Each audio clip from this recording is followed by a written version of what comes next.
Good Thursday morning, everybody. Good morning. All right, so we'd like to, acknowledge the great things that our men and women in uniform and emergency responders and that sort of thing. Oh, yes. So there's kind of went on viral on Facebook. There's this body cam footage. Here you go. Newly released body cam video shows the moment a New Jersey police officer helped save a baby's life. Back in November, Patrolman Chris Rudy arrived on the scene. He found a mother trying to perform CPR on a one-week-old baby.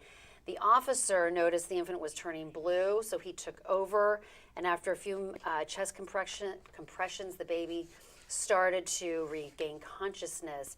And then Officer Rudy handed the child over to EMTs once they arrived in the ambulance, and they took the baby to the hospital to be checked out.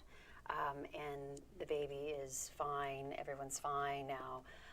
But again, this video was released, and they posted it on Facebook, the police department, and it just kind of took off from there. And but yeah, you can see how tiny the baby is there. I mean, it just kind of gives you perspective. Yes, Yeah. 1 week old, and knowing how to do chest compressions on an infant. I mean, that's something you're trained to do. Yes, you know? yeah. Like, so, but anyway, very dramatic video, and fortunately, this is happy ending. So. Yeah, thankfully they were able to get there right in the nick of time. In the nick of time. And save the day, but yeah, it's incredible work there. Yeah. So. All right. Good to see that. Thought we'd start out on a happy note. Yeah, great note. All right, thank you, Jennifer. Let's take a look at our headlines on this Thursday morning. A Charlottesville man is dead after police say he was struck by a pickup truck over the weekend. The crash happened on Route 15 near Buckingham Center Drive on Sunday night. State police say 57-year-old Tony Frazier was walking in the southbound lane. We're told he was not wearing reflective clothing. A truck was unable to stop in time and hit Frazier. He died at the scene. No charges are pending. Virginia Republicans are renewing a push to ban transgender players from girls' sports teams on the high school and collegiate level. Governor Glenn Youngkin has voiced support for the new bill, saying it will protect women's rights, but others argue it will do more harm than good. Shannon McKay, executive director of He, She, Z, and We, says it's a matter of treating athletes with dignity and respect. Virginia Democrats are pushing for 3 major changes to the state constitution. The House of Delegates passed amendments Tuesday that would reshape several rights. The first would guarantee access to abortion and other reproductive health care.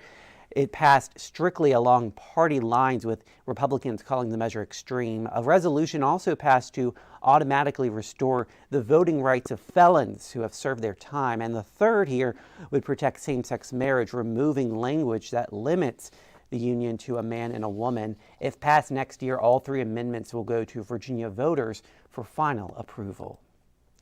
And Albemarle County's property reassessments have increased by an average of 5%. That's compared to 4% last year, or the year before that, where it was 13%. For homeowners, it means your property may be worth a little more, but may cost you more in taxes. The Board of Supervisors will ultimately determine whether or not to adjust the tax rate. The county says if requested, it will tell property owners how they've reached their numbers. Individual reassessment notices will be mailed out on January 24th, so check your mail for that.